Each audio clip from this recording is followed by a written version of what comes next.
ایک بار پھر خوش آمدید۔ شہباز شریف کا سندھ میں مناظر کا چیلنج قبول کرتا ہوں، بلاول بھٹو کا اعلان۔ کہا پوری دنیا میں وزارت عظمیٰ کے امیدوار مباحثے کرتے ہیں، میاں صاحب پتہ نہیں کیوں ڈر رہے ہیں؟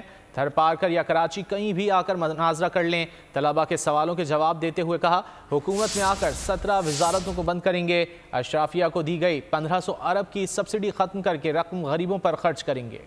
جو بڑے سیاسی جماعتوں کے وزیر اعظم کی امیدوار ہے، میڈیا کو سامنے رکھ کے ڈیبیٹ کرتے ہیں۔ میں نے یہ چیلنج دیا تو چھوٹے میاں نے تو کہا تھا کہ سندھ میں آئیں، ہم جج بھی کریں گے اور ڈیبیٹ بھی ہوگا۔ میں نے وہ چیلنج قبول کیا۔ میاں صاحب کیوں ڈر رہا ہے ہمارا چیلنج سے؟ کیوں نہیں آ رہا ہے ڈیبیٹ کرنے کے لیے؟ کہ ہمارا وفاقی حکومت کے پاس ایسا 17 وزارتیں تھے جو کہ 2015 میں 18ویں ترمیم کے مطابق ڈیوالو ہونا چاہیے تھے، آج تک نہیں ہوئے۔ 1500 ارب روپیہ سالانہ اشرافیہ کو پاکستان کی حکومت سبسڈی کی صورت میں دلواتے ہیں کہ ہم انشاءاللہ تعالی حکومت میں آ کے نہ صرف وہ 17 وزارتیں بند کریں گے جو اشرافیہ کا سبسڈیز ہے، ان کو ختم کر کے اپنے عوام پہ خرچ کریں گے۔